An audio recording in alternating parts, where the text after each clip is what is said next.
I wrote it down when you said it. Good evening.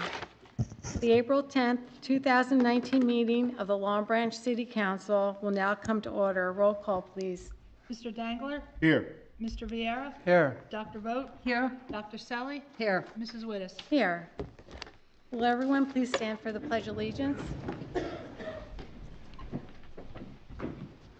Ready, begin. I pledge allegiance to the flag of the United States of America and to the republic for which it stands, one nation, under God, indivisible, with liberty and justice for all. Thank you. And I hereby certify that this meeting has been published in the newspapers in accordance with the Open Public Meetings Act and posted as required by law. Thank you. Well, as everyone can see, we have some special visitors here tonight. Thank you for coming. And at this time, I'd like to ask Mr. Volpe to please come forward.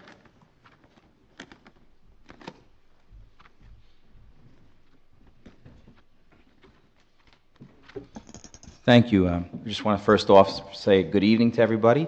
And first, please, I want to say thank you to Mayor Pallone and Town Council for inviting us here tonight. We really appreciate it. It means a lot to our students, children of GLC. So thank you very much. We appreciate it. Also, I want to just recognize our superintendent of schools here, Dr. Salvatore. He came out for our busy schedule tonight, his busy schedule tonight. He's very supportive and always helps us out with our initiatives and causes. So we, of course, want to say thank you. We appreciate it. So I guess I should start first by saying why I'm here tonight. To be brief, really quickly, we have for about 4 years now, we've had a very passionate group of children that have been involved in a after-school club with two amazing and dedicated teachers over there, Mrs. Stone and Mrs. Maury. Can you raise your hand, everybody over there? Okay. About 4 years ago, they started an initiative with children and really predicated off of sustainability and protecting the environment. They've done some pretty incredible things over the last 4 years. It's so powerful that we actually got to go down to Washington, D.C. a few years ago. And they've been on their grind, I should say, for a few years more now, and just want to send a really good message out to the community. So a few months ago, they got a chance to invite Mayor Pallone to our school to send their message, and he was, very kind. He came over to our school and listened to their letters and messages, and of course, he invited us here tonight. So they have a really powerful message that they want to share. And of course, the parents, we want to thank you for coming out tonight, as you always support GLC and all our functions. So I think we're going to start with a brief video and take it away.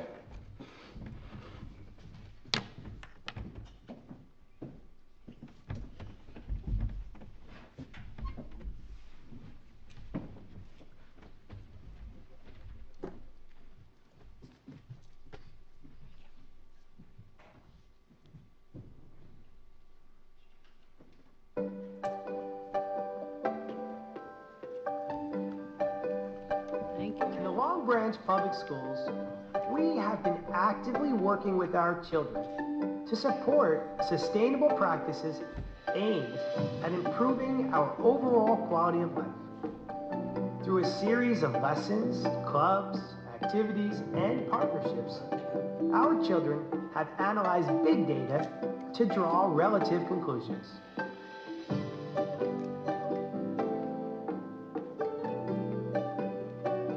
Our students have learned that overconsumption of basic utilities has a cost bearing on our schools and our community. They've also learned that air quality control data can determine the amount of time that children can be outdoors, which is pretty important in the eyes of a 7-year-old. Their efforts to reduce one-time plastics in schools has been stellar. They've even encouraged high-ranking officials like the First Lady of New Jersey, the DEP Commissioner, and the Commissioner of Education to join their campaign. They started with encouraging all of us to eliminate straws in our cafeterias and have expanded their efforts to local businesses to join in the fight. Now the children are exercising their voice once again in a new campaign that that they've called Plastic Free in LB. They're seeking a commitment to begin a single-use plastic reduction from bottles to bags in our city. They may be small, but their message is mighty. And our newest campaign, Plastic Free in LB. Hi, Georgetown Cacturone Elementary. I'm Katie, the Conservation Coordinator here at Loggerhead Marine Life Center. We are a nonprofit sea turtle hospital, and we work on rehabilitating sea turtles as well as pollution prevention initiatives. And I am so proud of you all and your hard work and dedication for our marine environment. Congratulations, you all, and I can't wait to hear about your progress and what else you're going to do for the environment.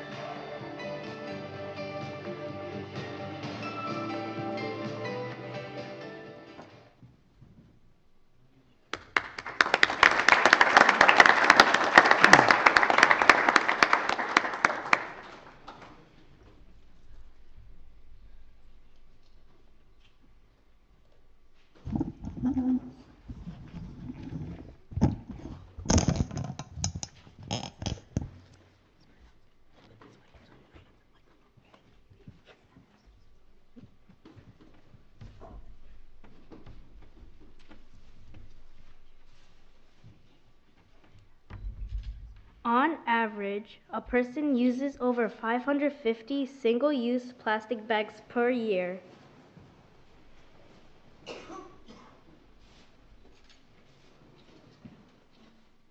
That's pretty scary, right? Yeah, it sure is. My family of 4 uses over 2,100 bags, and less than 5% of them are even recycled. Where do you think all those bags end up? I think you know that answer already. They go to landfills, our beautiful beaches, and even the oceans. It keeps on hurting our environment. Good evening. My name is Diego, and I am a 5th grader at the George Oak Cacturone School. Thank you, Mayor Pallone and members of the Longbridge City Council for inviting us here tonight. My friends and I are part of the GLC Green Team. We work to help protect the environment by recycling, reusing, and learning as much as we can.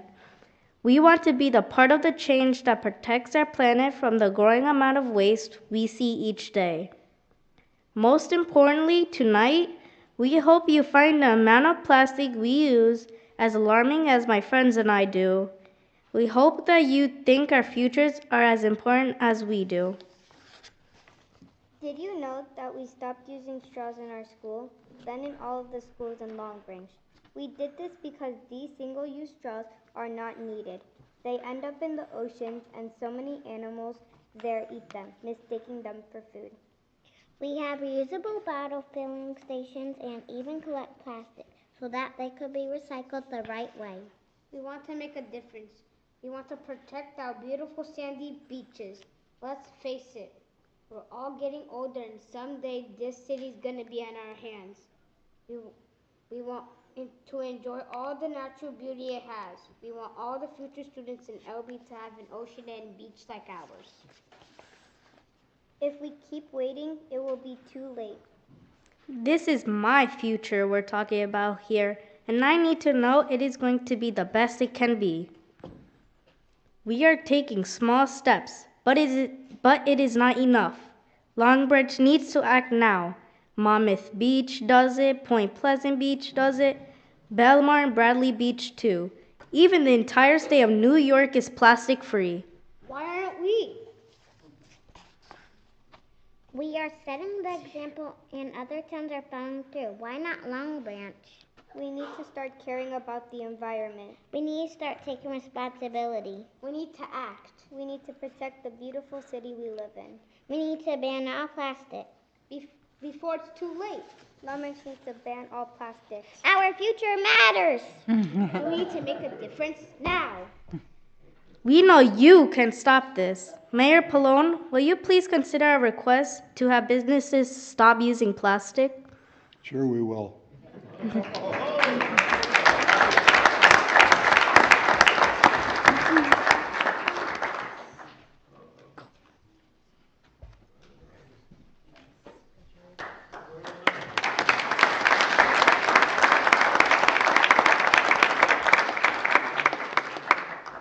So thank you. I wanted to read something very quickly, and then I wanted to say something as well. So I wanted to thank Dr. Salvador, Mr. Volpe, and the Canterbury School for the presentation, and all the teachers who were involved with it. Thank you so much.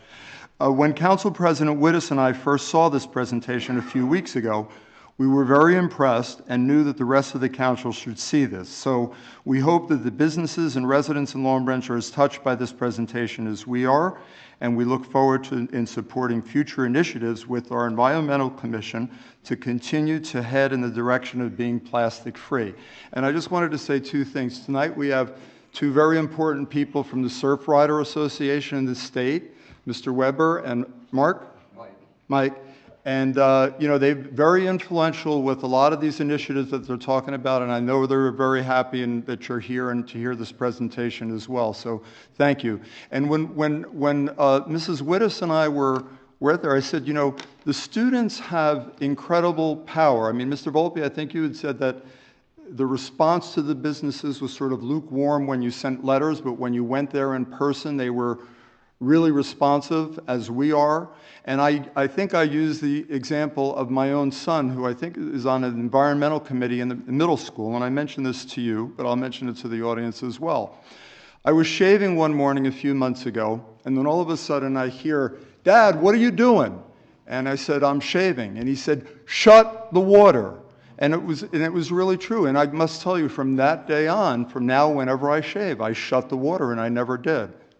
Bad move. But so I just send that message because it really, you know, as young students, I don't know if you realize, Mr. Volpe, am I right, just the power that you have. Mr. Weber, would you agree with that as well? I absolutely would agree. More to come. Good. So as I mentioned tonight, I want to thank the council because tonight we are introducing a balloon ordinance so that it would be, you know, you can't intentionally release balloons into the air. And we'll certainly take a look and look very positively on your initiative. So I'd also like to thank the parents for being here as well. And does anybody else want to offer anything? Well, again, thank you so much for being here. Appreciate it.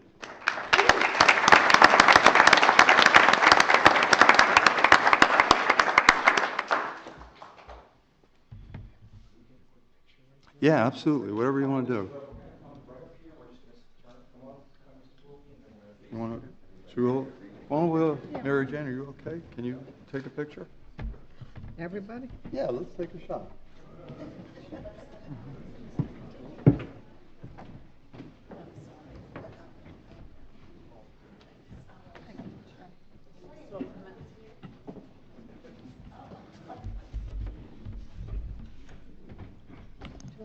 Mary Jane? Yeah.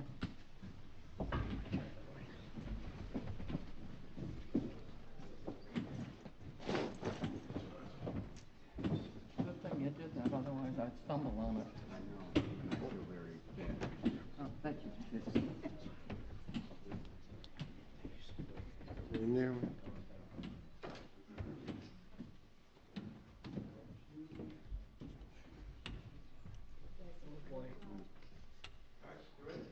Hold on, 1 second. Hold on 1 second. One more. Just stand right next to him, Billy. Said the best for last. Just stand right next to him. There you go.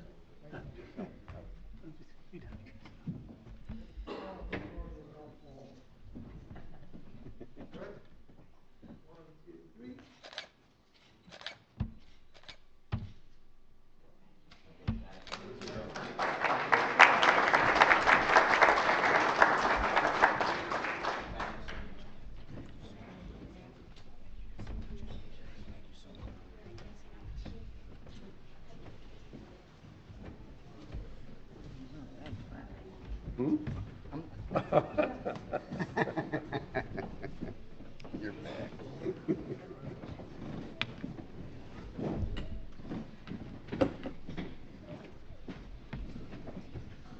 Thanks, guys.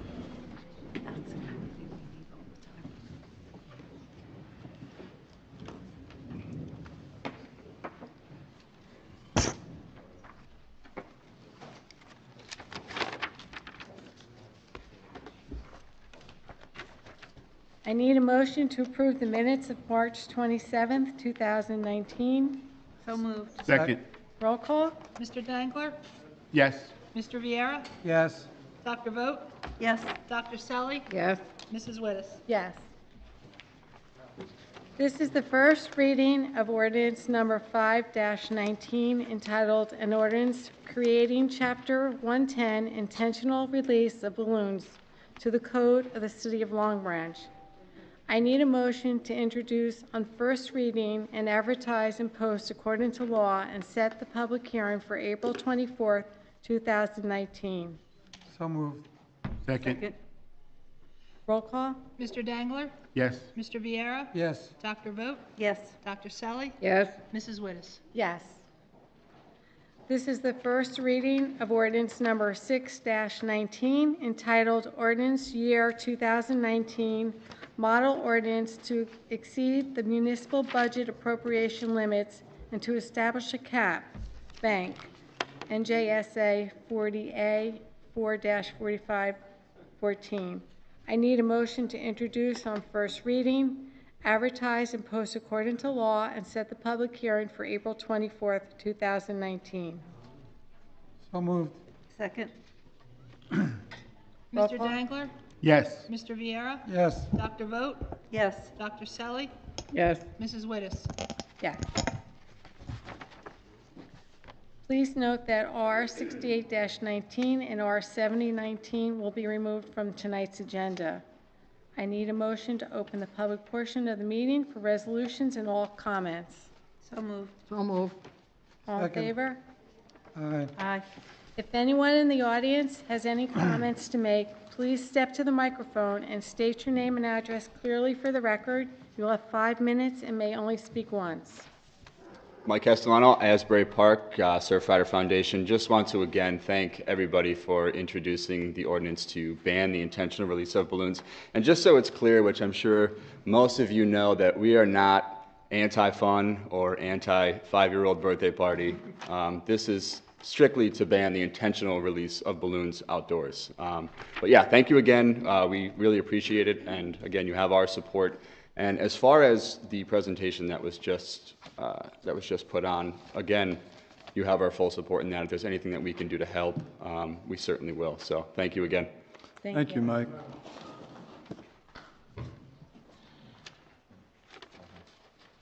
Hi, John Weber with the Surfrider Foundation. So twofer, because this resolution about the Northeast Supply Enhancement Pipeline, the Williams Pipeline, that's not one of the ones that you pulled, right? That's, okay. If people aren't aware, there's a plan to build this gas pipeline across Raritan Bay. They're going to dig up 23 miles of the ocean floor and connect to a pipeline that's off of, basically off of Rockaway. The point that leaves New Jersey is in Old Bridge, and then they have to build all these compressor stations on the landward side of that. And it's a bad project. Pretty much every environmental group that I can think of is opposing it. So this is fantastic. I'm just curious who asked you to do this, because this is, I mean, it'd be great if a lot of towns did this. So it's really great. Just wanted to make sure people are aware of it. When you think, go ahead, Mr. It was Clean Ocean Action. Terrific. And they had a big event today regarding this pipeline, and deservedly so. So I'm here, not there. But so thank you for doing that. And just so people know, the governor has goals on clean energy and reducing fossil fuel emissions. So this doesn't really fit with that. So it's great that by opposing this pipeline, we're sort of getting in line with what the state says they want to do. So really appreciate that. And then if you don't mind me talking about plastic bags, it seems like you're heading towards doing something about plastic bags. That's also fantastic. Surfrider Foundation actually has created a toolkit for towns, so they do it right. There's a lot of wrong ways to do it. There's a lot of old ways to do it. Plastic bag laws have evolved in the last dozen years or so, and we want to make sure Long Branch gets it right. So really looking forward to working with the council. And it's a complex town. You got big stores, you got supermarkets, you got little bodegas and stuff, and there's a lot of different competing interests. So we're happy to work with you and get it right. Thank you. Thank you. Good evening. Good evening. My name is Randy Phillips. I live at 161 Avenel Boulevard. I was here back in September, I believe it was, about a matter concerning the Long Branch Housing Authority Board of Commissioners. I had applied for the position, and I wasn't chosen. and never was really notified. I was told by a friend who had seen it on TV, the young lady that was appointed. And I subsequently asked about it and was sent a letter. And the letter stated that after reviewing resumes for this position, the mayor and council identified those applications whose skills and experience most closely match the board's needs. First of all, I don't understand that sentence because the young lady that was chosen was a clerk at the school system. She's now a clerk, I believe, at the public library, getting books or what have you. There's no mention in her resume of ever serving anything about housing or ever serving on a board. The shirt that I have on this evening is from 1962 when I was captain of the football team, and I was the first undefeated, untied football team in the history of Long Branch High School. That's when my service to the city first started. I've had over 50 years of service to the city. I've been a homeowner in the city for 50 years. I'm a United States Marine Corps veteran. I was an outstanding graduate from Paris Island in 1966. I've served on several boards. I'm a member of a housing project in the city of New York where there's 4,000 apartments. I'm in the Hall of Fame in the city of Long Branch. I was on the Hall of Fame commission. Plus, I worked for the Housing Authority for 25 years, started as a drug elimination coordinator and rose to be the acting director of the Asbury Park Housing Authority for 3 years before I retired with the entire staff under my control. Wrote a number of the programs that are still in effect at the Long Branch Housing Authority, but yet the sentence states that their needs, that somebody's needs, that their skills and experience that meets the needs of the Housing Authority. I still don't have an answer to that, and I would like an answer. Particularly, I've been a taxpayer in the city of Long Branch, a homeowner for over 50 years, and I can't get an answer to why a young lady who has no experience was chosen over myself to be appointed to the board. I would like an answer. I thought by this time, my wife subsequently died in October. That's why really one of the reasons I haven't been back. But I thought by this time that somebody from the city would have reached out and said, Randy, this is the reason that you was not appointed, because we owe somebody a favor or something. But then I haven't heard anything from anyone. And I think that is a disgrace. I went to the doctor's office, a new doctor, and he said to me that he respected me, and I said, why? He said, well, first of all, you're a senior, you're 75 years old, you deserve respect. That was number one.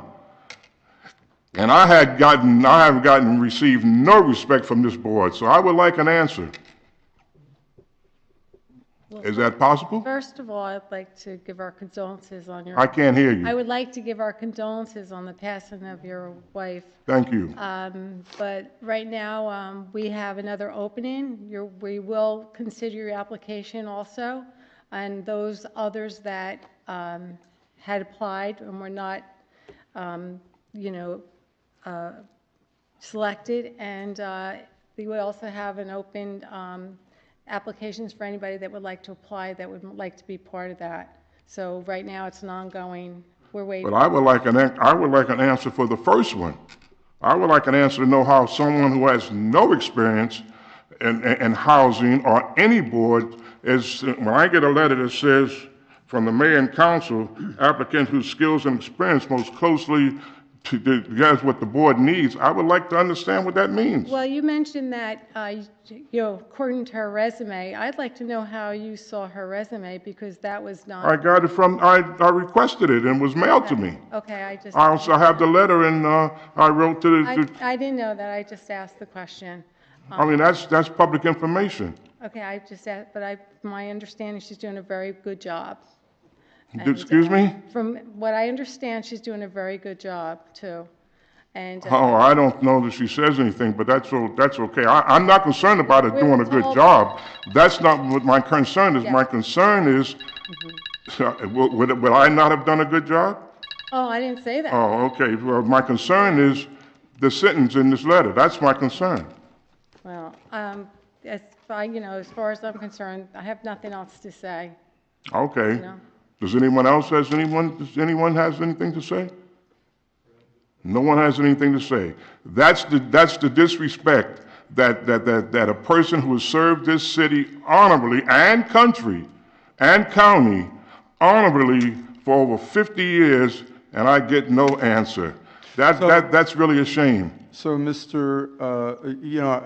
Phillips. I'm Mr. sorry? Phillips. Mr. Phillips, I've known you all my life, of course, I'm sorry. There's a selection process, obviously. So I went through the process. The city went through that process. If there was some wording in the letter that you were, offended by or thought should have been written better, we did actually talk to the clerk about that, and we'll consider that in the future. So I apologize for that on behalf of the council and myself. But generally, for as long as I've been on the council, we have not sent out responses as to why individuals were not selected. So it's not that you were picked out, as to why it just hasn't been the policy with any of the boards or commissions to advise them as to why you were not, selected. Is it good administrative decisions to be made when you pick the most qualified person to serve on any board or any position in a city? Does that make good administrative? Again, it wasn't my decision. I can't tell you why. I can certainly tell you your position is in the letter, Mayor and Council. I can certainly tell you that the individual who was selected, the council and myself felt were very qualified. The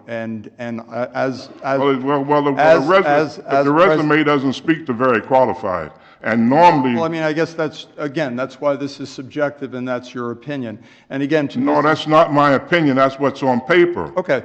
Well, to Mrs. Wittes' point, she is apparently doing a very good job. That's what we were told. And again, that's neither here nor there to what you're, talking to us about this evening. But Mr. Mayor, it is here and there when you have a constituent in the city of Long Branch who has supported this city for over 50 years, and then you just say, well, she is doing a good job, because not about the process, but she is doing a good job. The process should be fair and equitable to everyone in the city. Everyone. And I think it was. I don't believe that it was. What was not fair about it? I don't believe that it was. And then is the library part of the city? Is the library in the city's budget? The library is in the city budget. It doesn't get any money from any place else. Well, they have their own, they generate some revenue. Why are you mentioning that, though? Because I was told that, that's for the next time I come. I'll tell you. I think I know where you're going. We certainly inquired about legal advice. I think Mr. Raynone could address that. I said I don't have that. That's not on my agenda tonight. Okay. But since I can't get a satisfactory explanation, because I don't believe there is one. I believe that there was something that was done that wasn't done equitably, but that's neither here nor there. That's not on me. That's on whoever did it. Thank you for your time. Thank you.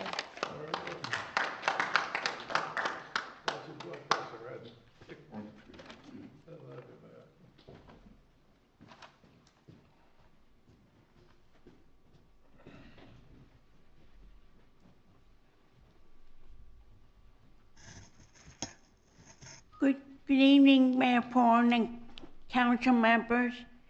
My name is Anita Cravering, and I live on 161 Garrett Drive. Next Monday, April 15th, there is going to be a meeting of the Long Branch Disabilities Committee in which we are going to discuss issues of interest to people with disabilities in Long Branch. And I want to ask if is this a public meeting? Is it open to the public? Well, I think, Anita, if anybody wants to come, please bring them along. But, you know, it's an extension of the initial meeting that we had a while ago, and there's been some other updates and so forth that we wanted to, to talk about. But if there's somebody that you would want to bring, sure. It's not a public meeting per se, but, you know, we certainly would welcome anybody if you want to bring them. Okay, It's basically a committee meeting. okay. And the meeting is going to be in the Long Branch Municipal Building right here at 4 o'clock. Yes. So if anybody would like to come, or if they're interested, they can do so. Thank Yes, you. Anita. Thank you. Thank you. Thank you.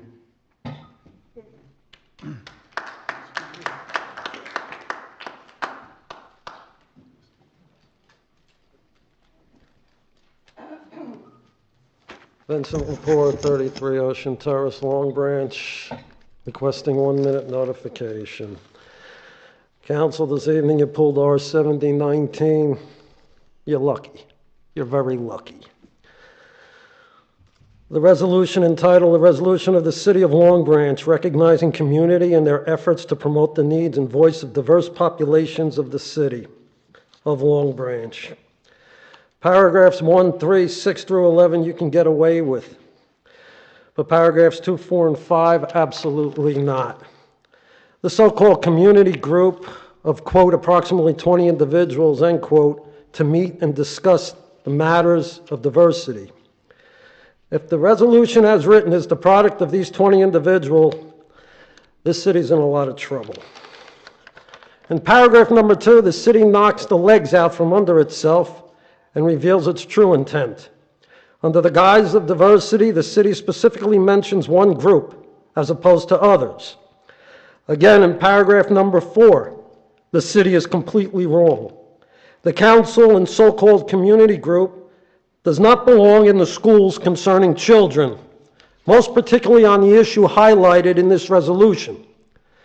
This is a matter that belongs with professionally certified personnel, the Board of Ed, the parents, and the kids' families.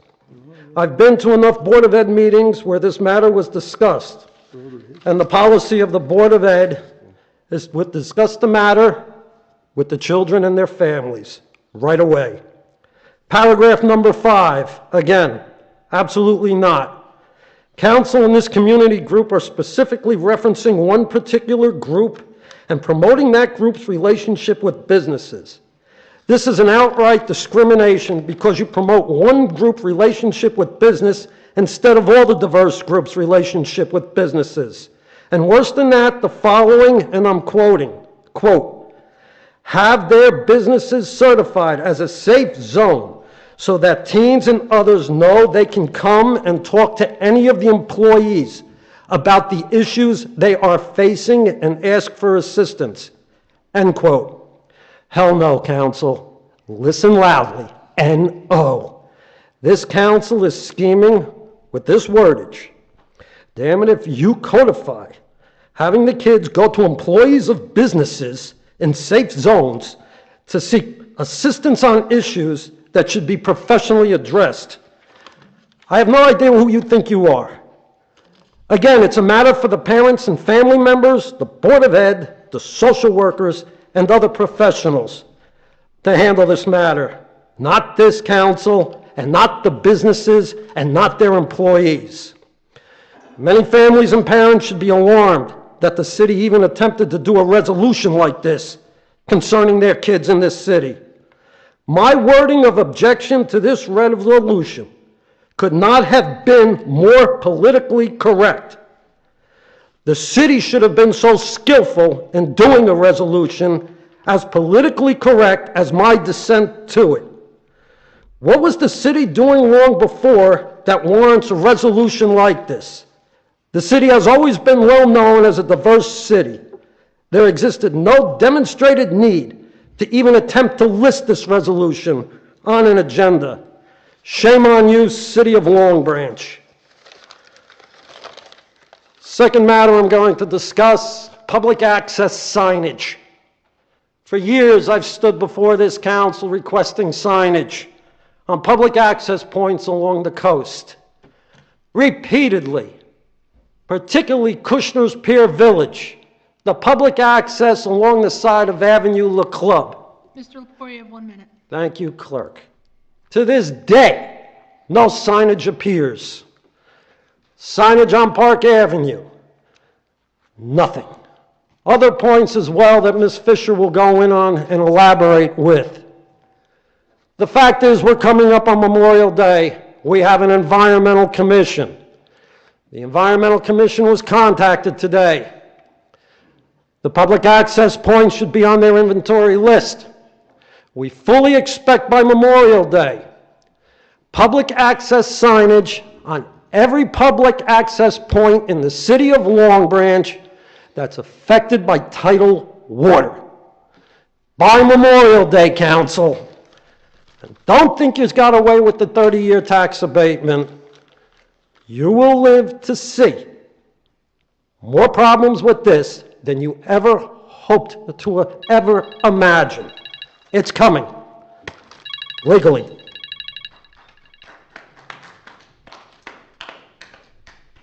there anyone else?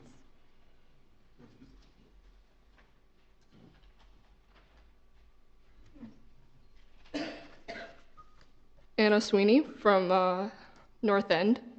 I just wanted to know what group he was referring Anna, to. can you lower the mic just Yeah. a little bit? Thank you. What group he was referring to by 7019? I have a inkling of what it might be, but if you could clarify, because I couldn't find the resolution up there. She wanted to know what group we were identifying in the resolution that we pulled. Oh, yeah, it's the group is the LGBTQ group, yes. Yeah, I figured. And that resolution is not on for this evening. That's okay.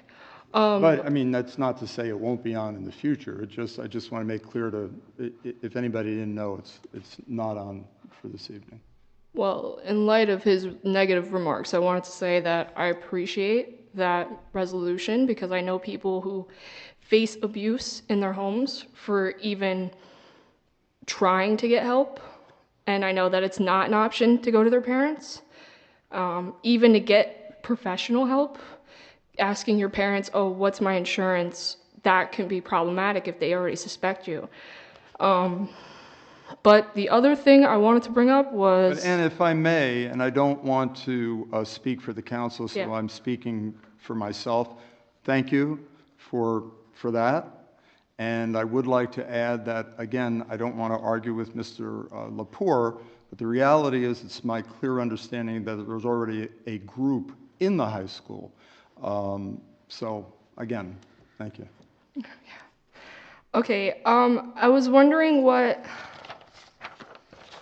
let's see which resolution this is. Resolution 6019, no, sorry.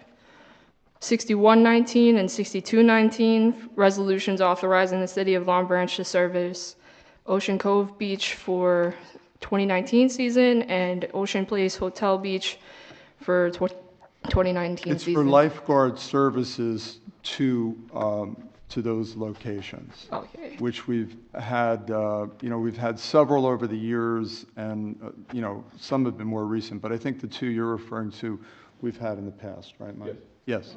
Okay. Yeah, I was under the impression that it might be like making their beaches cleaner in their private areas. It's just lifeguard protection, and of course, Okay. they pay, Mike, you could better address it. What they pay the actual rate that the lifeguards would be paid and so forth, right? What is? A little more than the actual rate, yeah, a little more to the city. Okay. All right, that's all I had to say. Thanks again.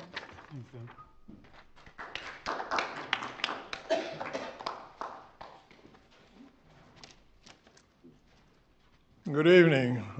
Avery Grant, 405 Atlantic Avenue. A month ago when I spoke about the ills of tax abatements and how we need money for swimming pools and other things in the city, afterwards a couple of people came to me and said, Avery, are you for real? Did you do that? I told them, yes, I built 3 swimming pools in East Orange. And I also expanded the senior center. And we were one of the first to put security lights and the cameras in the senior housing so they could view who was ringing the doorbells. But what was unique about East Orange was, which you don't have and maybe you can't do it, we had an engineering department, we had the public works, we had a law department, and we had planners, and we worked together. And we visited the community. In East Orange, they had districts. And I would go to the district meetings and I'd say, what is it you need in this community? And I would bring it back. And we would make plans. And if there was some federal funding, we would get a piece of it. Because we had a lawyer handy, we had the engineer, and you can check with the owner of Washington Manor, Bill Eaton. He was our lead attorney. And he was able to move in fast and we'd get things done. And there was not a program that the federal government put out or the state that we didn't get money out of. And it's the same thing we're doing at the Board of Education. That's how we got those schools built. So they said, hey, we don't believe what you did. And that's why I'm wearing the hat. You can see it says city engineer, and EO1 means I was the first on the radio on that. And here's a plaque, a copy of the plaque where I built a swimming pool and a recreation center. And what does it say here? Funded by Safe, Clean Neighborhood Programs. It was not city money. But since you don't have the city money, we're giving money away with the tax abatements. And it's really disgusting because we do need money for a swimming pool. We need money for extend our summer education program. And I almost had a swimming pool here working with Freehold and Narragansett, but he had promised it to Wolf Hill in Oceanport, and they never did build it. But I did get the homeless shelter being built. But what I'm saying to you is that if you work together with the community and you work together with your staff, you can get things done. And that makes people happier. It's not normal for me to come out and talk like this, but I'm getting a little disgusted with this operation, in particular with the tax abatements, and the fact that we need money. And I said I'm paying almost $7,000 in taxes, and I'm a senior and on fixed income. So you've got to show some sensitivity, and you've got to find, I know you say you had a 100-day program. Well, how did you develop that? Did you get input from the community? If you did, then that's good. If you didn't, then that's a problem. You got to know what the people want, and you need to know what can be done. But we were able to because Essex County, as I told you before, was a center of power, and they would always step up for it. In fact, Don Payne offered me the job of the county engineer, and I said, no, I'm happy where I am. I don't fool around with that. But you could go to them, or you could go to the governor, and they would respond. So I'm saying I would hope that you can assume that attitude and respond to the community, because there are things that need to be done, and people are saying Long Branch is not the Long Branch we had. We have no amusement for our kids. And I was trying to stop that when I ran for mayor before. I was going to say we need those things back, because that was fun, and my son worked at the haunted house. So I'm saying to you that, and those who doubted that I was the city engineer, I did all this stuff, I don't know if they're here tonight. But I hope you know it clear that it takes a concentrated effort and a team. And as I said, we had the legal department, and they were, and you can talk to Bill Eden, he says his main job was keeping me out of jail. That's true, because if there was a need, I would respond, and we could find a way to do it. I told you, I bought 5 police cars for the police, the government program. But the only trouble is we borrowed from the state, and they had Crown Victoria, Ford Crown Victoria, and they broke my budget. And I had to go down to local government down in Trenton to get a transfer, approval for transfer. But that's because we responded, because they were going to use those vehicles to put them in the community and let the policemen be able to have them parked outside the house so people feel safe. Thank you, Mr. But that wasn't good. I could be here all night, but I've got things to do.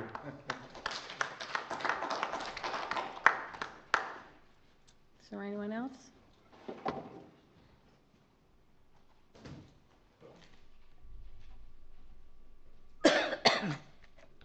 Good evening, Patty Veracchi, 246 Jerome Avenue, Oakhurst. I had known that Vince was going to bring up the signage of the public access at the beach front, and I actually took a drive along the street ends to see whether there were signs, what the progress was with some of the construction areas and the parking along Ocean Avenue. And as in years past, one of my big concerns is the access at Tackanassie. And I brought some pictures just so some of you who don't get the chance to take a little closer look could see them, and I'll hand them out after I use them right now. So with Tackanassie, it looks like, again, there is no sign. Maybe there will be, but at this point now, there is none. It looks like the driveway leading to the condos, the high-rise that's going to go up there, which is about 4 stories tall right now. I believe it's, 7 stories it's going to be? Does anyone know? Where, Patty? Tackanassie? Oh, I'm not sure. What Well, the driveway that leads to the high rise there for the Tackanassie condos that are going up, there doesn't appear to be the 5 public parking spaces that by law are supposed to remain for the public. Yeah, I don't think there's a high-rise, I believe it's... Yeah, Well, as I said, it's 4 stories tall now. I don't know how tall it's going to be when it's finished. They're individual homes, aren't they? There, yeah. But go ahead, Patty, I'm sorry. So the sidewalk looks like it's to the left.